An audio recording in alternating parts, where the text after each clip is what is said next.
Well, I'm hoping that we're now live on Facebook, because not only did I manage to delete the original notification, apparently I deleted the destination entirely. So I've had to remove it and put it back and all the rest of it. So, oh well, the best laid plans, etc. Well, especially mine, it seems. Well, good evening to you. And I'm so happy to be able to be here and speaking with you this evening. And of course, because you have the ability to turn it off and on whenever you wish, at whatever date or time, it may well be a different time of the day altogether for you as you listen. But I was thinking it was a little while since we had a chat, and of course, I'm always very concerned to try and lift people's spirits, because I think that's the most important thing that all of us can do for each other. Love means lifting the spirits, really, of the next person. And I was just thinking about spiritualism itself, which is, of course, my understanding. It makes sense of the world for me and life. And I try, as you know, to talk about that as much as I possibly can. I've written many thousands of words about it. And this way of being able to speak and talk to you is really a traditional method, is it not, of spreading the word of spirit?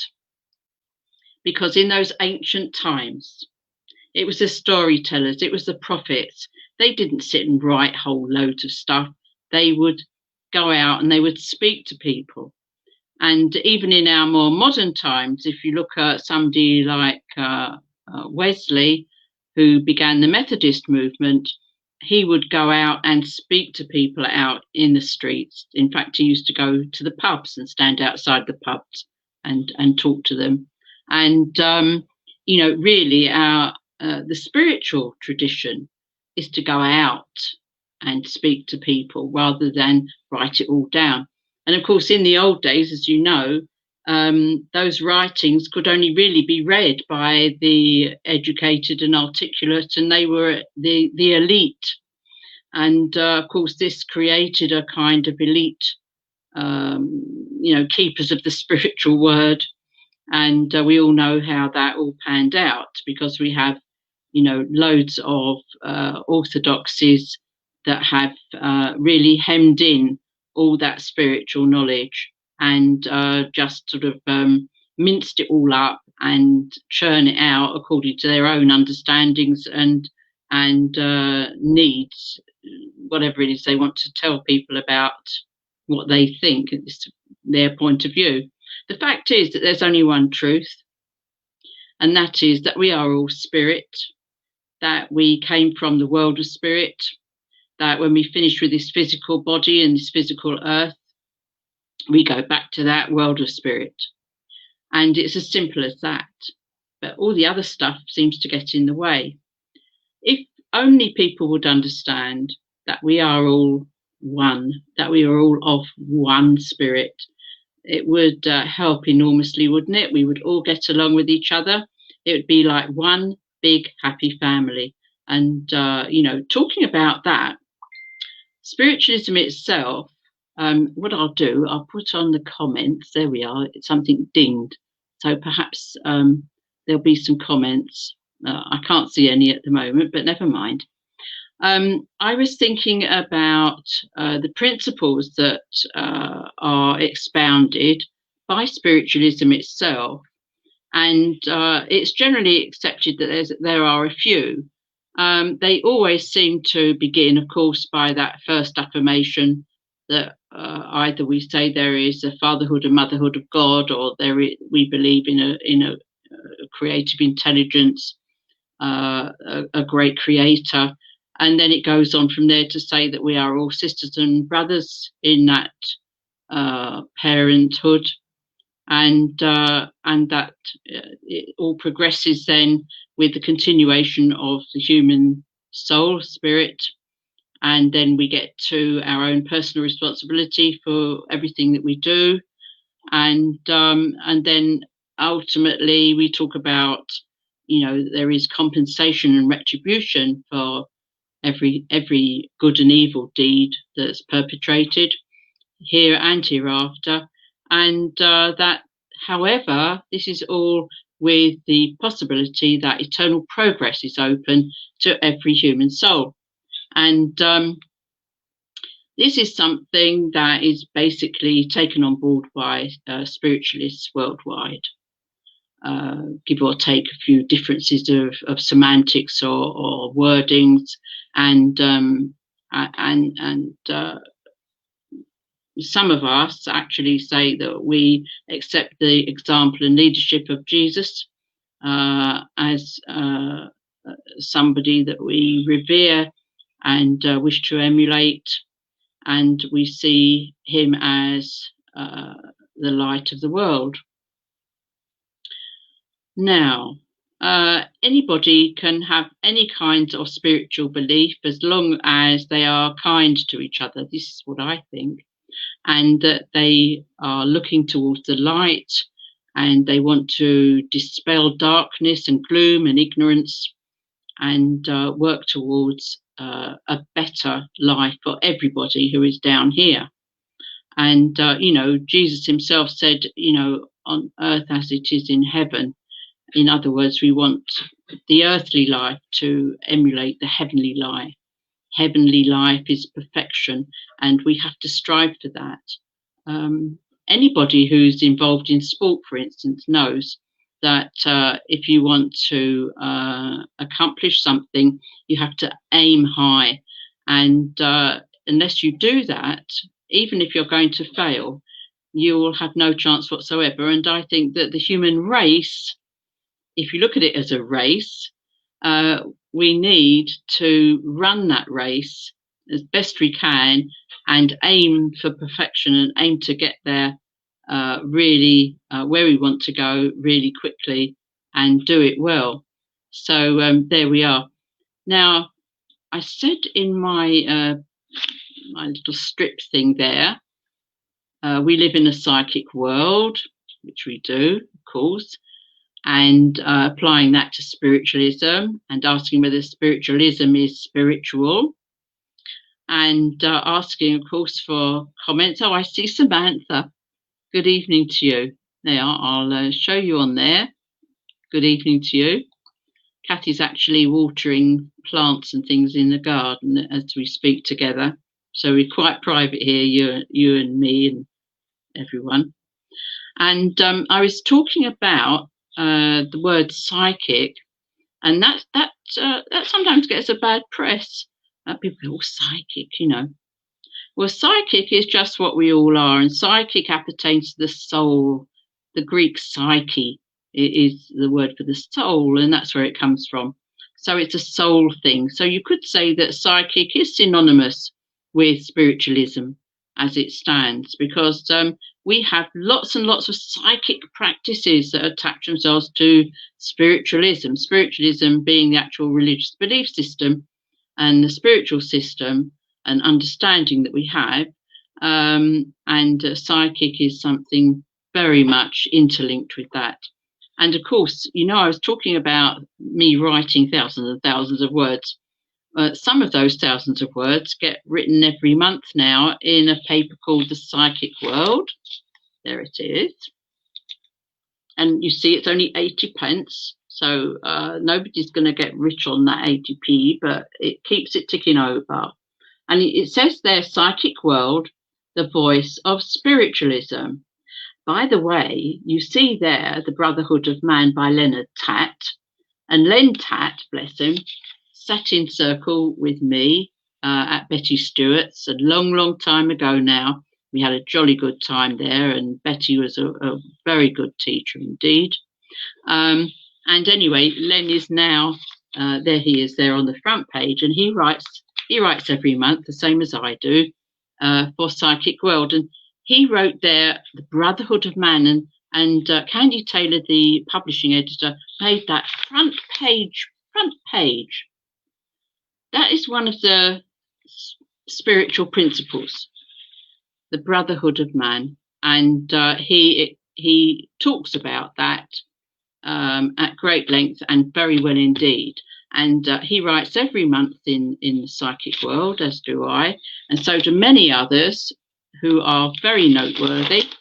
And if you're looking for spiritual stuff with a bit of, substance to it, we have got, there's Candy there, Candy Taylor, and there is Reverend Philip Solomon, who does so much good work, good friend of mine. And he used to write, when I was editor of Psychic News, he used to write there too. And he writes every month in that. And of course, we all do it for nothing, you know. Nobody gets rich doing this. If somebody does, there's something wrong. And here we have, this this is something that I wrote. There you are, something what I wrote, Talking to the Dead. There we are. So I wrote about that. On the other side of that, you can see all the adverts for spiritualist churches all over the place. And it's a wonderful publication, not just because I write in it and Len and Philip, but here we are. We have, that's interesting. Now, this page here is written by a wonderful medium and teacher, Susan Motson. And I'm sorry to have to tell you that for us on the earth, we are bereaved of her. Heaven has gained another angel. There she is, looking down on us as we speak, I'm sure. She's a great loss to the pages of the newspaper. But there we are, and we have lots of people, very good, interesting people writing. We have Trevor Davey, who's been there forever, writing, and you have Victor Zammit, who is a wonderful writer as well. He has written many books. One of them, he argues the case for the afterlife on a more scientific basis. And there's just so much to look at and read in here. And here we have Leo Bonomo, who you may also know, gives radio programs, and he interviewed me one time on his radio program, and the voice of spirit he talks about. And there's so much good stuff. You can even find books. Here we are. Look, if you need some books for your bookshelf, you can order them there, and you'll see their Silver Birch. Well, I mean, he was the spokesman for the most wonderful group in spirit, and many books of his writings are available, and all of that is in here. And they also carry classified adverts for all sorts of people, healers, mediums, therapists of all kinds. It's a very good buy, if I say so myself, and well worth attempting to get it, because I'll give you the details, and with the wonders of modern science, modern technology, you'll be able to stop this, won't you, and read what it says. There we are. And you send £15 a cheque if you're in the UK to PO Box 14. I should know it off by heart. Greenford, Middlesex. You have to put Psychic World Publications Department or Newspaper Department. Subscription, that's it, subscription. And send £15 cheque or £20 if you're abroad. And send it to box number 14 and Greenford, Middlesex, UB6 0UF, and just you'll get 12 months subscription to that. There you are, and so there you are. You see, in the quiet moments, you won't hear my voice booming at you or droning away, as Shirley Monaco used to say at Wimbledon Circle. you'll be able to read it quietly to yourself and enjoy it inwardly digest. Now, the other thing is this, that there's so many mediums and psychics working on the internet now. And I have mentioned this before, and there are all sorts of kinds of mediums and psychics working away there.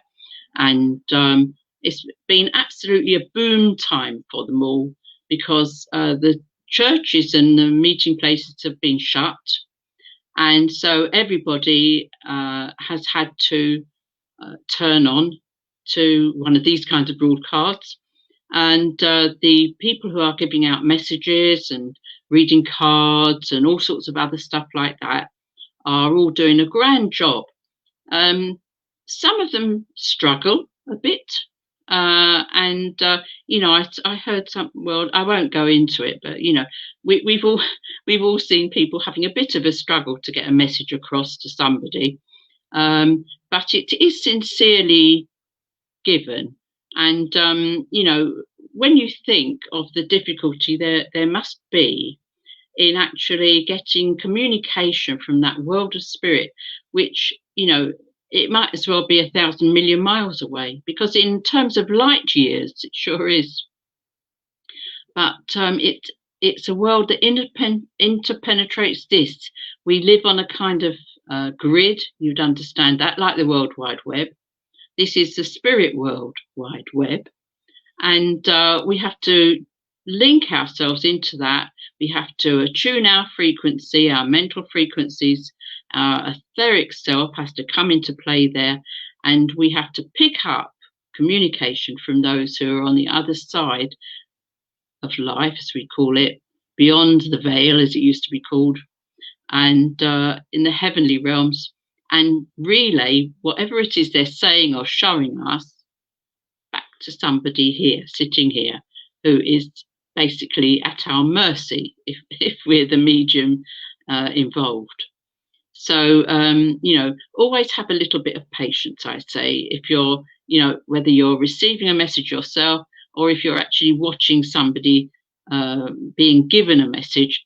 And if you think to yourself, well, that wasn't terribly good, or I couldn't see much evidence in that. If there was one piece of evidence, one piece of solid evidence, I think that is sufficient, at least to reassure us that those we love and we feel that we have lost forever aren't actually lost forever, because they are able to relay those messages back to us. And if it's just one piece of good evidence, I think that's sufficient. I've always taught people that they should give 3 pieces of good evidence, if you can, in a way like the 3 coordinates you need to find something. Now here I have my book, of course, the Spiritualist Handbook. I'm not plugging that for any particular reason, except that I made up myself 7 principles of mediumship. And I think that everybody should really know this. And then you have a sort of checklist, don't you, what you should expect. And what I say is that mediums should clearly demonstrate that they are the exchange between the material world and the world of spirit by the evidential information received from communication in spirit that they then give to recipients still on the earth plane. And this proves that life is unconditionally continuous after physical death. That is important.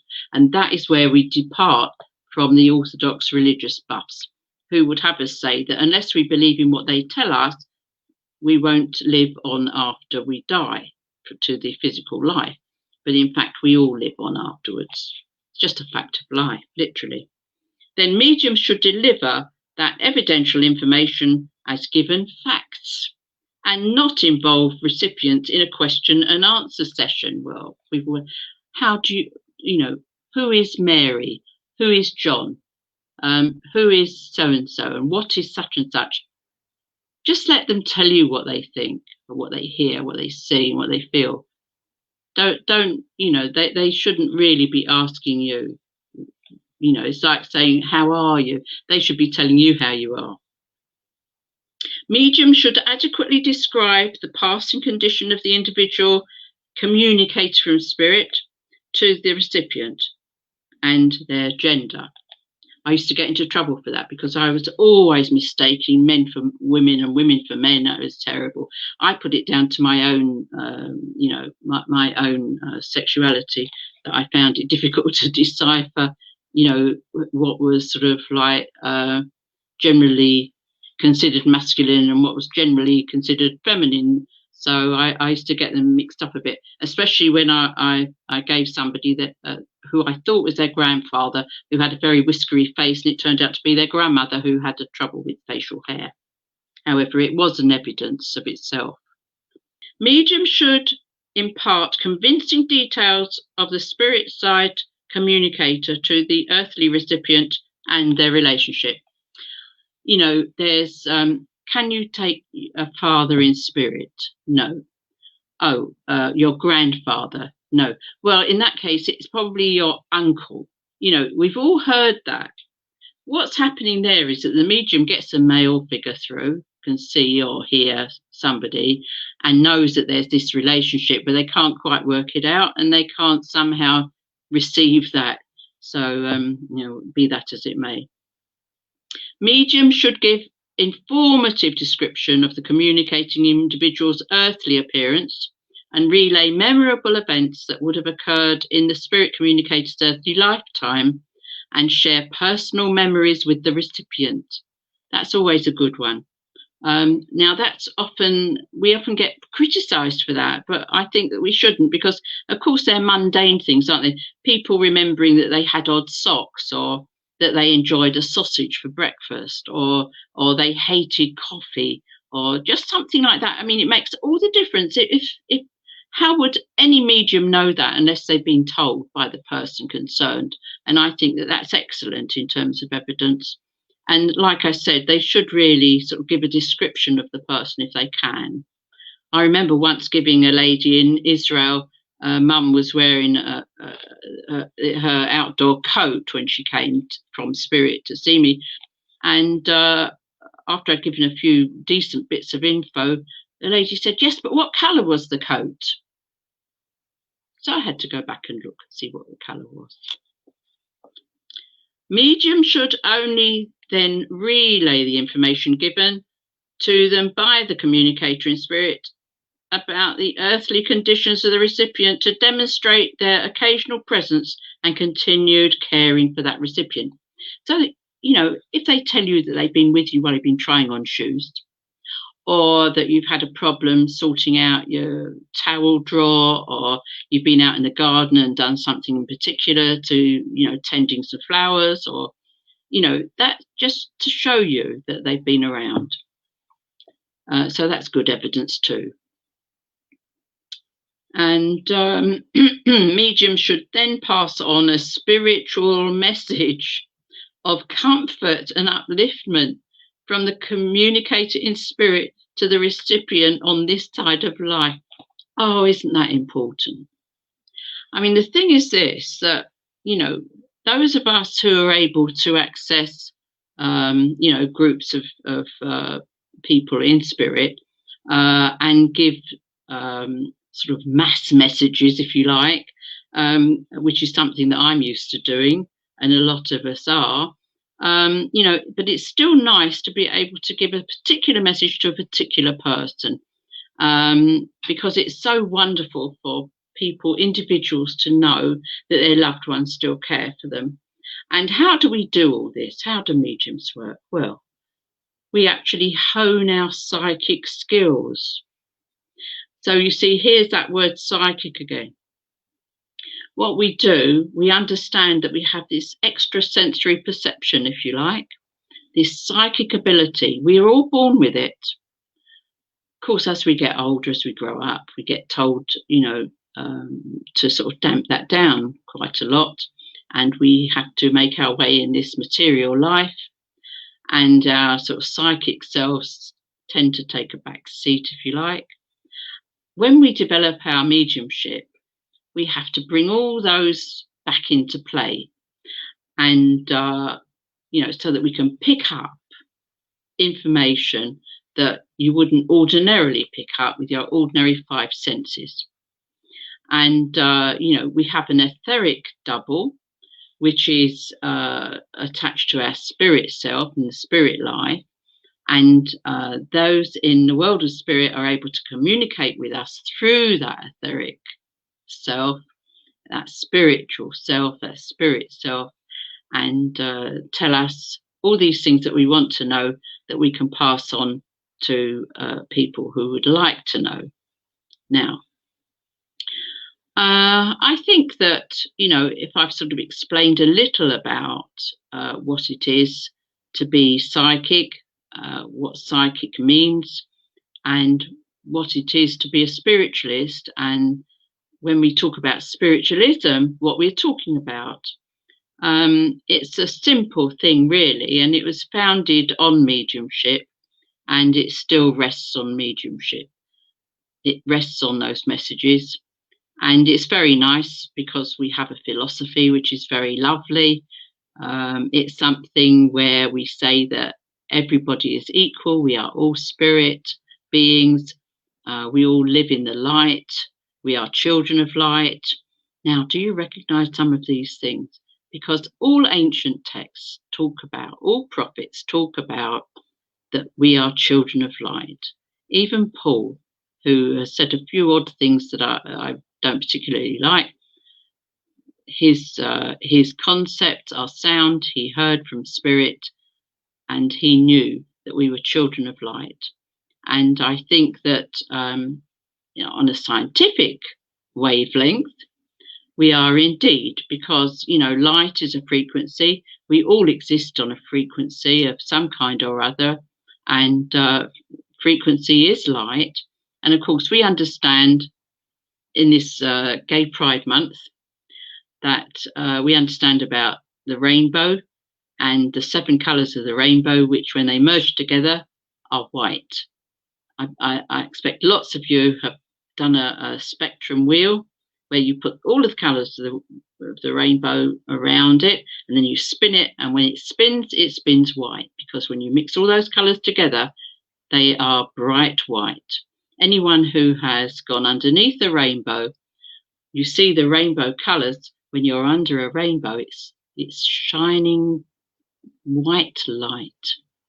And this is what we're talking about. And of course, they're only the colours we see. They're earthly colours.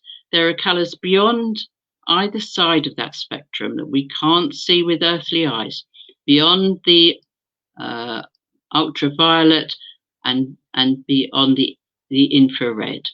So there, you see, we have a scientific basis for our belief, and it's very good to know, isn't it, that we're not actually totally mystical.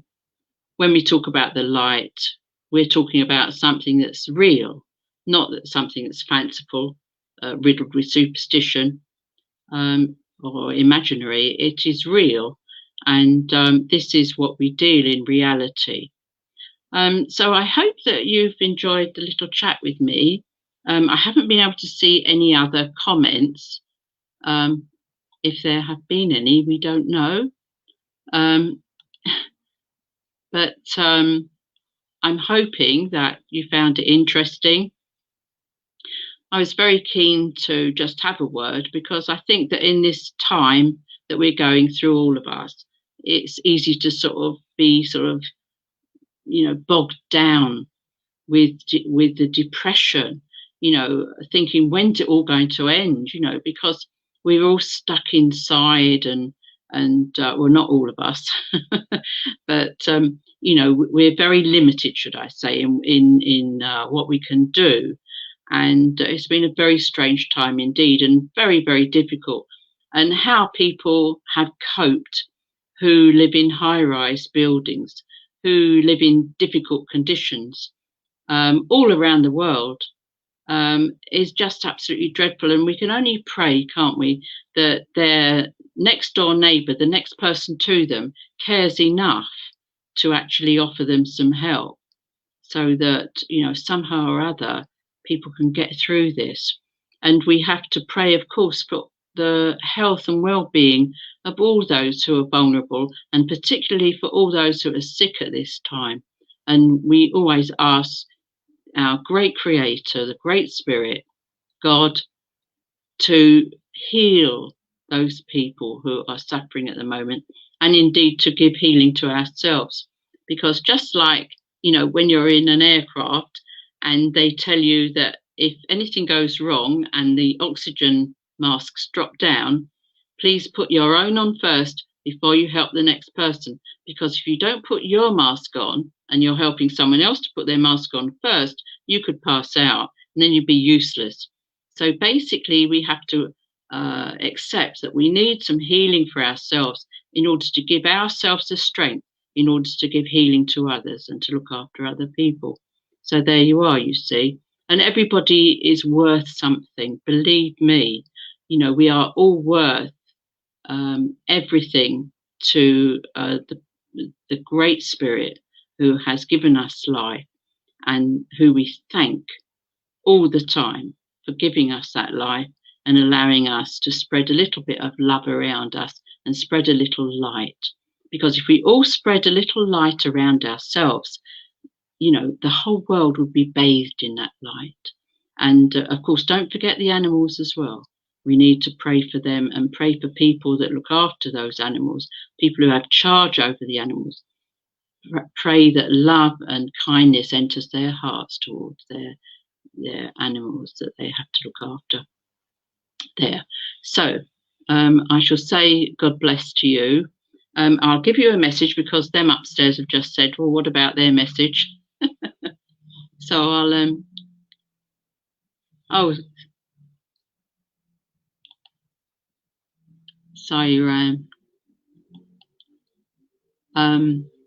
Sai Baba, such as Sai Baba, was a wonderful friend to me, and he still looks in now and again, and what a wonderful person while he was down here and still continuing to do the work over there.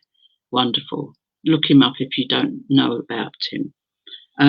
This is a message that I've been told that I've got to give you. You remember, apparently they've told me, I mentioned about giving a general message to everybody, and here's one. And were they listening to us? You bet. Here we are. Nay, speak no ill, a kindly word can never leave a sting behind. And oh, to breathe each tale we've heard is far beneath a noble mind. Full oft a better seed is sown by choosing thus the kinder plan. For if but little good be known, still let us speak the best we can. Give me the heart that fain would hide, would fain another's fault efface. How can it pleasure human pride to prove humanity but base? No, let us reach a higher mood, a nobler estimate of man, be earnest in the search for good, and speak of all the best we can. There, as I said, spread a little light. There. So God bless you. I'll speak with you again soon, and I hope you enjoyed our little conversation and that you feel a little cheered, more cheered than if you hadn't.